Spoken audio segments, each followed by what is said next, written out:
छवि को लेकर लोगों के मन में अक्सर सवाल उठते हैं, लेकिन अंबाला से सामने आया एक मामला ये दिखाता है कि अगर जांच ईमानदारी से हो तो बेगुनाह लोगों को भी इंसाफ मिल सकता है।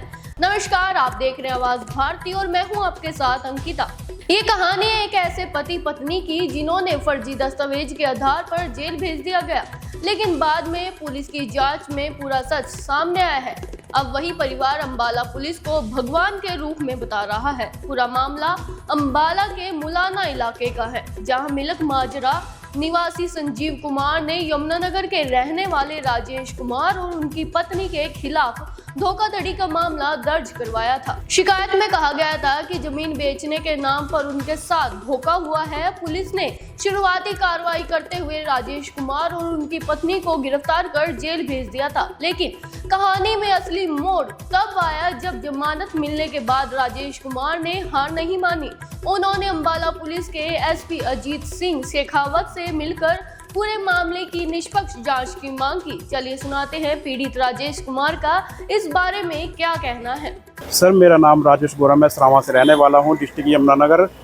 मैंने 2023 में किसी व्यक्ति से, जो संजीव है, उसके पिता से 15 लाख रुपए उधार लिए थे, जो मैं टाइम पे नहीं चुका पाया उसको, जिसमें से मैंने कुछ पैसे उसको वापस कर दिए थे ब्याज के तौर पर, और कुछ पेमेंट भी वापस की थी। तो उस दौरान जब मेरे उसको पैसे वापस करने की तारीख थी, उस टाइम संजीव ने एक हमारे नाम से फर्जी company Neha enterprise private limited के नाम से एक फर्जी डॉक्यूमेंट तैयार किया। उसके आधार पे ऊपर हमारे ऊपर फर्जी FIR दर्ज करवाई। तो अब उसके बाद मेरे को पुलिस ने अरेस्ट भी किया, मेरी वाइफ को भी अरेस्ट किया, परेशान किया, और जेल में भी गए हम। जेल में आने के बाद जब मैंने दोबारा इस केस की इन्वेस्टिगेशन करवाई, तो इन्वेस्टिगेशन में जब SIT बनी अम्बाला शहर में, मैडम सृष्टि गुप्ता उसकी मेन जो अपना चीफ थी, उसने उनकी नॉलेज में ये मुकदमा आया। तो जांच में पाया गया कि ये सारा का सारा फर्जीवाड़ा संजीव चौधरी द्वारा किया हुआ है। उस केस में अब उसके ऊपर एक अपना उल्टा मुकदमा दर्ज हो गया है। 182 उसके ऊपर लग गई है, 420, 467, 68, 71 और 120 भी। इसमें अभी 5 आरोपी और गिरफ्तार हो रहे हैं, और संजीव जी को अरेस्ट कर लिया गया है कल। क्या कहेंगे पुलिस को लेकर? पुलिस पर हमेशा सवाल उठते रहते हैं। सर देखो, पुलिस ने हमारे लिए, मेरे लिए तो भगवान का काम किया पुलिस ने, और जैसे बिल्कुल निष्पक्ष तरीके से जांच की, और जांच में हमें केस से बरी करवाया। पहले FIR हुई, जेल में भी रहना पड़ा, पुलिस ने वो भी किया था, उसको लेकर क्या कहना? सर देखो, सभी पांचों के लिए एक सरी नहीं होती। पता नहीं संजीव ने क्या लालच दिया होगा। ये करप्शन के एक्ट में भी अंदर गया है संजीव। 3 महीने 3.5 महीने इसके पहले भी लगे हैं। अब उसको मुलाजिम को मैं कुछ कह नहीं सकता कि क्या लालच दिया होगा क्या नहीं, पर जो अब जांच हुई तो बिल्कुल सही हुई। मामले की गंभीरता को देखते हुए IPS सृष्टि गुप्ता की अगुवाई में एक SIT टीम बनाई गई। जब टीम ने मामले की गहराई से जांच शुरू की तो एक एक कर कई चौंकाने वाले खुलासे होने लगे। जांच में सामने आया कि मामला जमीन खरीद फरोख्त का नहीं है, बल्कि पैसों के लेन देन का था। आरोप है कि शिकायतकर्ता संजीव कुमार ने एक खाली इकरारनामे में हेराफेरी कर उनसे जमीन के दस्तावेज बना दिए। इतना ही नहीं, नोटरी रिकॉर्ड और दस्तावेजों की जांच में भी कई गड़बड़ियां सामने आई हैं। पुलिस जांच में साफ हो गया है कि पति पत्नी के खिलाफ दर्ज कराया गया मामला झूठा था। इसके बाद पुलिस ने दोनों के खिलाफ दर्ज केस को रद्द कर दिया है। वहीं दूसरी तरफ झूठी शिकायत देने, फर्जी दस्तावेज तैयार करने और धोखाधड़ी के आरोप में संजीव कुमार के खिलाफ मामला दर्ज कर उसे गिरफ्तार कर लिया है। पुलिस के मुताबिक आरोपी पहले भी कई मामलों में जेल जा चुका है और उनके खिलाफ पहले से कई मामले दर्ज हैं। चलिए सुनाते हैं अंबाला के एसपी अजीत सिंह शेखावत का क्या कहना है।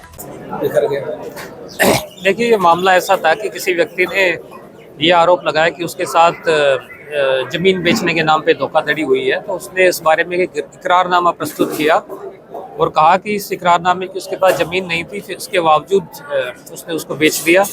तो ये मुकदमा 2024 में शायद दर्ज हुआ था, और उस मुकदमे में ये दोनों जो जिनको आरोपी गण बनाया गया था वो गिरफ्तार हुए थे। परंतु जब मुकदमे की गहनता से जांच की गई तो पता चला कि इस व्यक्ति ने किसी खाली जो इकरारनामे थे उनको फोर्ज करके उसके ऊपर एक अलग इकरारनामा बना दिया। केवल लेन देन का मामला था, उस लेन देन के मामले को एक धोखाधड़ी का मामले का बनाकर उसने एक झूठा मुकदमा दर्ज करा दिया था। उस मुकदमे को दौरान जांच उसको कैंसिल किया गया और उसके बाद में अभी जो शिकायत, जो पहले केस के अंदर जो आरोपी थे उन्होंने फिर शिकायत दी कि जो ये करारनामा है ये केवल बिल्कुल झूठा है।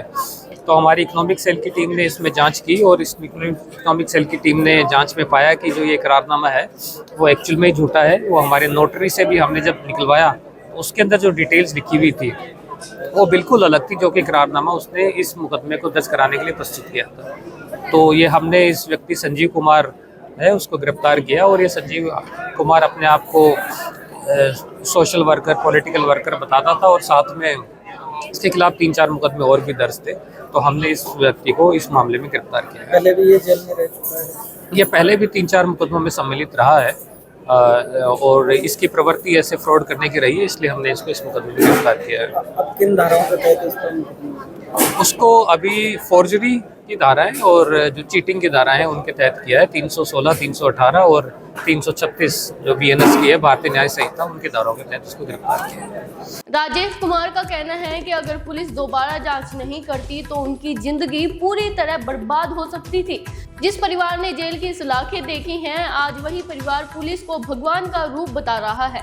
ये मामला सिर्फ एक जांच का नहीं है बल्कि इस बात की मिसाल है कि सच चाहे देरी से सामने आए, लेकिन अगर जांच निष्पक्ष हो तो इंसाफ जरूर मिलता है।